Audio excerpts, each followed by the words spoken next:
Cuando la gente imagina los castillos medievales, piensa en la calidez, en el sentido del poder. Una gran chimenea en el salón principal proyectando luz anaranjada sobre muros de piedra, señores vestidos con pieles, la luz de las antorchas contra el hierro, banquetes que se alargan hasta la medianoche sin rastro de frío en ninguna parte de la estancia. Esa es la imagen. Pero el invierno dentro de un castillo de piedra a 20 grados bajo cero no se parecía en nada a esa estampa. Los constructores medievales luchaban contra algo que hoy consideramos completamente resuelto. No era el enemigo a las puertas, no era la peste recorriendo la guarnición, no era la línea de suministros cortada por un asedio, era el frío mismo, y los castillos que mantuvieron vivos a sus habitantes durante enero y febrero no fueron los que tenían los hogares más grandes, fueron los que resolvieron la retención de calor a coste cero, de forma permanente, utilizando un principio físico que sigue activo en tus paredes ahora mismo, decidas usarlo o no. En el monasterio de Santa María de Huerta, en Soria, fundado en el año 1162 de nuestra era, cuando un grupo de monjes se estableció en un valle fluvial famoso por sus inviernos brutales, la comunidad mantenía una sola habitación caldeada durante inviernos que congelaban el río Jalón por completo, una estancia, en un complejo que acabaría abarcando más de 4 hectáreas de construcción en piedra, no porque les faltara material, sino porque comprendían, y esto era conocimiento institucional, no un accidente, que el calor almacenado en una masa densa perdura mucho más que el calor producido y perdido de inmediato. El fuego que necesitaban para mantener ese calor era una fracción de lo que el mismo fuego habría requerido en un espacio abierto, sin nada que lo retuviera. Ese conocimiento está ahora mismo en tu ferretería más cercana por 3 euros. La industria moderna de la climatización en España genera miles de millones de euros en ingresos anuales solo en equipos.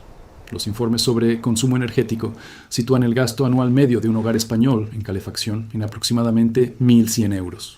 Esas dos cifras no se solapan. Una paga la máquina, la otra paga el combustible. Los monjes cistercienses no pagaban ninguna de las dos. La infraestructura térmica que construyeron para gestionar el calor, sin un consumo continuo de combustible, se mantuvo en pie lo suficiente como para que hoy puedas caminar por ella, pasar la mano por las paredes del calefactorio en Santa María de Huerta y sentir cómo es la física funcionando después de 9 siglos, sin restaurar, sin mantenimiento mediante ningún esfuerzo activo. En pie porque la piedra caliza unida con mortero de cal en la proporción correcta no falla en una escala de tiempo humana. Patrimonio Nacional, que gestiona estos sitios históricos, ha documentado su estructura al detalle. Puedes visitarlo, puedes fotografiarlo, puedes tocar los muros y medir con tu propia mano lo que significa la masa térmica a esa escala. Estos muros no son una pieza de museo, son un experimento vivo cuyos resultados no han cambiado en 900 años. Las paredes de un calefactorio intacto no pueden fracturarse. Esta no es una idea nueva. Los cistercienses no fueron los primeros en entenderlo. Los romanos aplicaron la calefacción por hipocausto bajo el suelo, utilizando exactamente el principio de masa térmica, documentado en yacimientos por toda la Hispania romana, incluyendo Segóbriga o Itálica, excavados por arqueólogos que demostraron cómo el sistema de cámaras bajo el suelo utilizaba pilares de ladrillo para sostener un pavimento elevado, permitiendo que el aire caliente circulara bajo una superficie de masa térmica densa. Cuando la ocupación romana se retiró y la infraestructura para el combustible continuo se desmoronó, el principio sobrevivió en los monasterios y, eventualmente, en la arquitectura doméstica de la meseta con la gloria castellana. La gloria, el sistema de calefacción por el suelo derivado del hipocausto, representa la aplicación más refinada de este principio en la arquitectura tradicional española. Estas estructuras, que queman paja o sarmientos en un hogar exterior para calentar una masa de ladrillo y piedra bajo la vivienda, están documentadas arqueológicamente desde la Edad Media. La lógica de funcionamiento era comprendida por los maestros de obras que las construían. Encender un fuego durante 2 o 3 horas, cargar la masa cerámica hasta que alcance la temperatura, dejar que el fuego se apague y permitir que la masa libere ese calor lentamente en la habitación durante las siguientes 8 a 12 horas. El requerimiento de fuego era mínimo, el periodo de confort no lo era. P. A. Faulkner, en su estudio sobre la planificación doméstica de los siglos XII al XIV, documentó la variación sistemática en la disposición de la calefacción en la arquitectura medieval e identificó el posicionamiento de la masa térmica, la relación entre la fuente de calor, el material denso que calentaba y el espacio al que servían esos materiales como la variable principal que determinaba la habitabilidad invernal en la construcción de castillos y casas solariegas. No era el tamaño del fuego, era la masa que el fuego cargaba.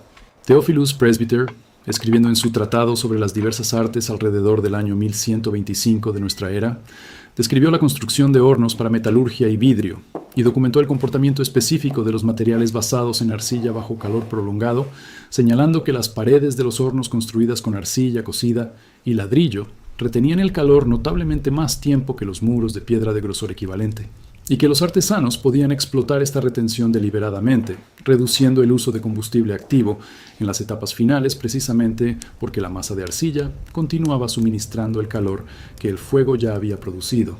Estaba describiendo la física de la masa térmica desde la perspectiva de un artesano que construía hornos. La aplicación difería, la física era idéntica. Entonces una industria hizo que esa solución permanente resultara inconveniente, no errónea, inconveniente. Hacia la década de 1840, la fabricación de vidrio plano, una técnica que se perfeccionó en lugares como la Real Fábrica de Cristales de la Granja, había reducido el coste del vidrio lo suficiente como para convertirlo en un producto doméstico viable. En el siglo XIX, las reformas fiscales eliminaron antiguos gravámenes como el impuesto de puertas y ventanas, que había hecho que cada ventana adicional en una casa fuera una carga tributaria. A partir de entonces, el vidrio fue barato y no estaba penalizado. Se podían poner ventanas en cualquier pared, orientadas hacia cualquier dirección, sin castigo económico. El conocimiento que los constructores cistercienses habían mantenido durante más de 700 años, codificado en las disposiciones de la Regla de San Benito, escrita hacia el año 516 de nuestra era, que restringía el fuego en un monasterio a la cocina y al único calefactorio posicionado deliberadamente para recibir la máxima ganancia solar invernal, se volvió comercialmente irrelevante de la noche a la mañana. La orientación sur no importaba si podías acristalar cada pared en cada dirección y quemar más carbón para compensar lo que cada cristal orientado al norte drenaba. La industria mundial del vidrio plano genera hoy aproximadamente 100.000 millones de euros anuales. La industria de equipos de climatización genera otros 240.000 millones. No son industrias separadas, son dos ciclos de facturación que juntos reemplazaron una solución por la que no se podía cobrar nada en absoluto. No puedes vender una suscripción a un muro de piedra orientado al sur. Puedes vender vidrio para cada pared y calderas para compensar el calor que cada ventana orientada al norte pierde durante cada noche de invierno. Esa es la explicación completa. Nada fue prohibido, nada fue ocultado. El ciclo de facturación simplemente no tenía espacio para lo gratuito. En su apogeo, en la Alta Edad Media, la península contaba con cientos de castillos en funcionamiento. Cada uno de ellos resolvía la calefacción invernal sin pagar a nadie, sin una factura, sin un proveedor, sin un contrato de servicio. El hogar medio hoy gasta una fortuna al año en calefacción. Los ingenieros de los castillos medievales pagaban cero. La física que utilizaban no ha cambiado ni una sola variable desde el año 1200. Está operando en tus paredes ahora mismo, y casi nadie la está usando. Has visto esto toda tu vida y simplemente nunca conectaste los puntos. Coge una sartén de hierro fundido que haya estado bajo una ventana soleada durante 2 horas. Mantén la mano a 15 centímetros por encima de ella. Esa sartén fue calentada por nada más que la luz del sol y su propia masa, y sigue irradiando calor mucho después de que el sol se haya movido. Sin combustible, sin mecanismo, sin factura. Entra en un baño alicatado que haya recibido el sol de la tarde a través de una ventana pequeña. Entra a las 9 de la noche. Los azulejos bajo tus pies están todavía más calientes que el aire sobre ellos. La misma casa, el mismo ajuste del termostato. Los azulejos recordaron la tarde y están entregando ese recuerdo ahora, horas después, a tus pies descalzos. Acércate a un huerto amurallado en marzo, del tipo que se encuentra en cualquier palacio con muros de ladrillo orientados al sur, y quédate de espaldas contra el muro sur a las 3 de la tarde. El calor que irradia ese ladrillo fue capturado de la luz solar invernal durante el día y se está liberando al aire frío al atardecer. Los hortelanos medievales en los monasterios utilizaban este comportamiento deliberadamente para extender la temporada de cultivo y proteger las plantas sensibles al frío durante semanas. La física que sientes en tu espalda en ese jardín es la misma física que calentó el calefactorio de Santa María de Huerta durante 3 siglos. No estás ante la historia, estás ante una física que no tiene fecha de caducidad. El sistema medieval es este principio, comprendido, posicionado deliberadamente y dotado de material lo suficientemente denso como para que el periodo de almacenamiento sea lo bastante largo como para importar. 3 euros te compran lo suficiente para empezar. ¿Esto es lo que necesitas? Quiero ser honesto contigo con cada cifra. 3 baldosas de barro cocido sin esmaltar, no esmaltadas.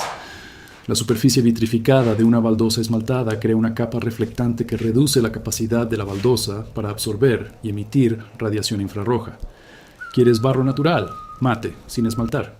La baldosa de arcilla naranja o roja que hay en cualquier gran superficie de bricolaje. Leroy Merlin o Bricomart suelen tener baldosas de barro de 10 por 10 centímetros o de 15 por 15 centímetros a aproximadamente €1 cada una. Un almacén de materiales de construcción puede tenerlas por casi nada. 3 baldosas, €3 en tienda, ese es todo el coste del material. También necesitas un espaciador, algo que eleve cada baldosa 1,5 cm de cualquier superficie sobre la que descanse. 2 lápices, un par de tapones de botella, un trozo de cartón doblado, un espaciador en cada extremo de cada baldosa. Ese 1,5 cm de espacio libre debajo no cuesta nada extra. Eso es realmente todo. Aquí está lo que la mayoría de la gente hace mal cuando intenta replicar lo que hacían los castillos medievales. Se centran en la fuente de calor, miran la estufa, el radiador, el calefactor, e intentan que la fuente sea más potente o más eficiente. Las guarniciones medievales fallaban de la misma manera. El cronista Guillermo el Bretón, en su relato del reinado de Felipe II de Francia escrito a principios del siglo XIII, documentó el lento deterioro de la guarnición inglesa en Château Gaillard durante el asedio de 1203 a 1204. La guarnición tenía fuego, tenía piedra, tenía los mismos materiales básicos que cualquier castillo funcional. Lo que falló no fue que el combustible, fue que el calor abandonaba el espacio ocupado más rápido de lo que el fuego podía reemplazarlo. Los muros de piedra eran gruesos, pero estaban posicionados para defender, no para retener. Cada guarnición que fracasó en un asedio invernal documentado falló en la misma variable. La diferencia nunca fue lo que quemaban. El conde Benjamin Thompson, el conde Rumford, documentó esto con precisión. En su ensayo de 1797 sobre las chimeneas y las propuestas para mejorarlas y ahorrar combustible, Rumford describió años de estudio examinando antiguas chimeneas y disposiciones de calefacción en casas solariegas y castillos que databan del periodo medieval. Su conclusión fue directa. Las estructuras más antiguas irradiaban una cantidad desproporcionada de calor hacia la habitación por unidad de combustible porque sus constructores habían posicionado una masa térmica densa. La piedra del fondo de la chimenea, las paredes que flanqueaban el hogar, el suelo inmediatamente anterior, para absorber el calor durante el fuego y liberarlo en la habitación durante las horas siguientes. Los constructores posteriores habían abandonado este posicionamiento en favor de chimeneas más grandes y decorativas que proyectaban calor visualmente, pero no retenían casi nada. Rumford identificó el posicionamiento de la masa, no la geometría del fuego ni el tipo de combustible, como la variable decisiva. Construye sin la masa posicionada correctamente y obtendrás lo que obtuvieron las guarniciones derrotadas. Un fuego que arde y una habitación que se queda fría. Construye con la masa posicionada de la manera en que los constructores cistercienses la posicionaron en sus monasterios y obtendrás lo que esas estructuras todavía demuestran hoy. Un comportamiento térmico que continúa de 4 a 8 horas después del final de cualquier suministro de combustible activo. Paso 1. Encuentra la pared de tu habitación que da al sur. En el hemisferio norte, el sol recorre el sur por el cielo de la mañana a la tarde. Una pared orientada al sur recibe radiación solar directa a través de cualquier ventana que haya en ella, desde media mañana hasta media tarde, incluso en enero, incluso con nubosidad parcial. Si no estás seguro de la orientación, observa dónde cae la luz del sol invernal sobre el suelo entre las 10 de la mañana y las 2 de la tarde. Esa superficie iluminada es tu objetivo. Coloca tus 3 baldosas planas en el suelo directamente en la trayectoria de esa luz solar, o en el alféizar de la ventana, si es lo suficientemente ancho y profundo para sostenerlas planas sin que sobresalgan. Colócalas lo más cerca posible del cristal, sin tocarlo.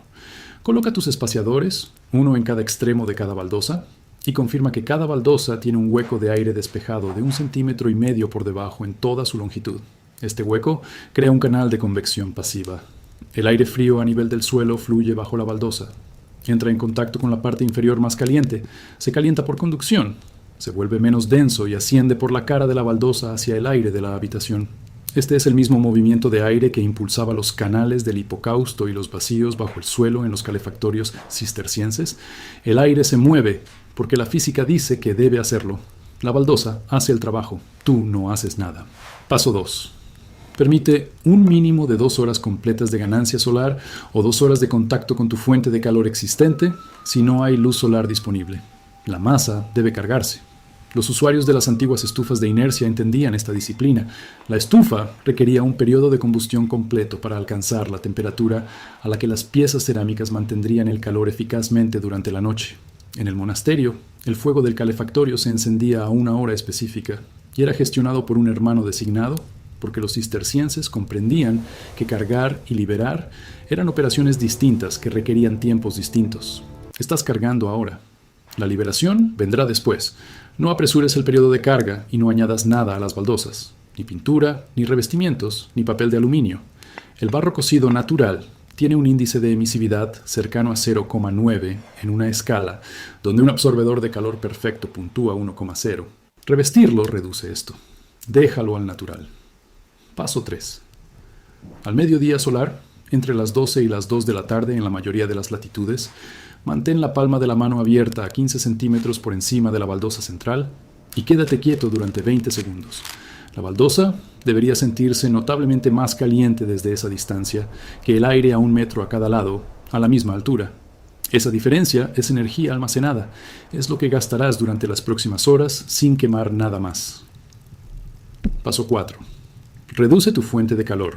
Baja el termostato 3 grados. Apaga el calefactor. Deja que la temperatura de la habitación comience su descenso natural. Anota la hora. Sal de la habitación durante 2 horas. No ajustes nada. Paso 5. Regresa a las 2 horas. Mantén la palma de la mano abierta a 15 centímetros sobre la baldosa central de nuevo. Quédate quieto durante 30 segundos. La baldosa sigue irradiando calor infrarrojo hacia arriba, sin combustible, sin electricidad, sin ningún proceso activo. La radiación es real. Tu mano se está calentando con ella y está calentando el aire inmediatamente superior a la baldosa, que asciende y se mezcla con el aire más frío de la habitación, manteniendo la temperatura ambiente por encima de donde habría caído sin la masa. Este no es un efecto pequeño ni simbólico. Es el mecanismo del que dependieron 300 personas en el monasterio de Santa María de Huerta durante los inviernos de Soria durante 3 siglos. Si no sientes nada después de 2 horas, el periodo de carga en el paso 2 fue insuficiente. Extiéndelo a 3 horas. La física no ha cambiado. La baldosa puede simplemente necesitar más tiempo para alcanzar una temperatura de almacenamiento efectiva en condiciones de poca luz invernal. Paso 6. Escala con confianza. 6 baldosas duplican el calor almacenado y extienden el periodo de liberación efectiva proporcionalmente. 9 baldosas contienen suficiente masa térmica para extender el confort de la habitación de 3 a 4 horas después de una reducción significativa de la calefacción. 12 baldosas dispuestas en una cuadrícula de 3 filas de 4 a lo largo de un rodapié orientado al sur comienzan a aproximarse a escala miniatura al muro térmico presente en cada calefactorio cisterciense documentado. Una masa densa, posicionada al sur, que almacena la radiación solar durante el día y la libera en el espacio ocupado durante las horas más frías de la noche. Mantén cualquier grupo de baldosas a al menos 20 centímetros de una llama abierta, o de cualquier superficie que supere los 90 grados centígrados. El barro cocido no es combustible, se fabrica a más de 1100 grados, pero 20 centímetros de distancia de un elemento de calor directo es una buena práctica. El campo radiante de la baldosa se extiende mucho más allá de esa distancia. Escala esto para una familia de 4 personas en una casa estándar. El espacio principal orientado al sur, 9 baldosas. 2 dormitorios con cualquier luz del sur o del este. 6 baldosas cada uno. 21 baldosas para todo el hogar. 21 euros en tienda. Menos, si son recuperadas. La extensión térmica por grupo cargado dura de 2 a 4 horas al día, dependiendo de la latitud y de la intensidad de la luz invernal disponible. En el norte de España, donde los monasterios operaron a través de inviernos severos documentados, el sol de invierno es bajo y difuso. El sistema de calefactorio funcionó durante siglos bajo esas condiciones. En latitudes más al sur, la ganancia solar es más intensa, el periodo de carga es más corto y la energía almacenada es proporcionalmente mayor. Escala aún más hasta el tamaño de lo que los constructores medievales realmente gestionaron. El monasterio de Santa María de Huerta, en su apogeo del siglo XIII, albergaba a cientos de personas entre monjes de coro, conversos y personal de apoyo. Cifras documentadas por historiadores en estudios sobre la orden del Císter. 300 individuos, un calefactorio. La masa térmica de ese calefactorio, muros de piedra caliza que promedian más de 1 metro de espesor, posicionados en el lado sur para recibir la máxima ganancia solar invernal, mantenía el calor durante horas más allá de cualquier suministro de combustible activo. Esa es la escala verificada en la que este principio fue puesto a prueba. No falló. No requirió más mantenimiento que el que requiere cualquier estructura de piedra. No generó ninguna factura. Sigue en pie, sin facturas, sin infraestructura, sin pedir permiso a nadie. Una limitación honesta. Esta técnica hace el menor trabajo en habitaciones que no reciben luz natural directa y no tienen ninguna fuente de calor lo suficientemente cerca como para cargar la masa de las baldosas durante el día. Una habitación interior, orientada al norte, sin ventanas y sin un radiador adyacente, mostrará el beneficio más pequeño, porque las baldosas que nunca alcanzan una temperatura elevada no pueden liberar lo que nunca almacenaron. Los practicantes medievales entendían esto y diseñaban en consecuencia. Los calefactorios siempre se posicionaban para recibir exposición sur, un requisito de diseño que los estudios arquitectónicos han documentado en sus registros. Los cistercienses no intentaban usar la masa térmica en habitaciones a las que la radiación solar no podía llegar. Ponían la masa donde el sol pudiera encontrarla. Si tu habitación no tiene acceso solar ni una fuente de calor cercana, coloca las baldosas cerca, no contra, no tocando, no a menos de 20 centímetros, de tu superficie productora de calor más cercana. Un radiador, una tubería caliente, un calefactor. Usa la masa como un dispositivo de retención para el calor que ya se está generando. No estás reemplazando el combustible en esa configuración. Estás extendiendo el periodo de calefacción útil después de reducir la fuente, reteniendo lo que de otro modo se disiparía en minutos. La limitación es real. Trabaja con ella de la manera en que los cistercienses lo hacían, mediante la ubicación, no mediante combustión adicional. El monasterio sigue en pie. Los muros del calefactorio permanecen en Soria hoy, abiertos al cielo desde que las desamortizaciones del siglo XIX vaciaron los monasterios. Casi 200 años de inviernos castellanos desde entonces. Escarcha en las juntas de mortero cada enero. Lluvia, hielo y ciclos de congelación y descongelación a través de la piedra caliza cada año. Los muros siguen allí. La masa térmica sigue presente. La orientación al sur que eligieron los constructores originales no ha cambiado. Nadie calienta esos muros. Se mantienen porque la buena piedra caliza asentada con buen mortero de cal, posicionada para hacer lo que la física le permite hacer, no falla en un milenio. Lo que has colocado contra tu pared sur hace lo que esos muros hicieron para 300 personas durante un invierno castellano. Diferente escala. Misma física. No aproximadamente la misma. No similar en principio. La misma ley física inalterada, operando de forma idéntica, con 9 siglos de diferencia, sobre 3 euros de barro cocido y 2 horas de luz solar de enero.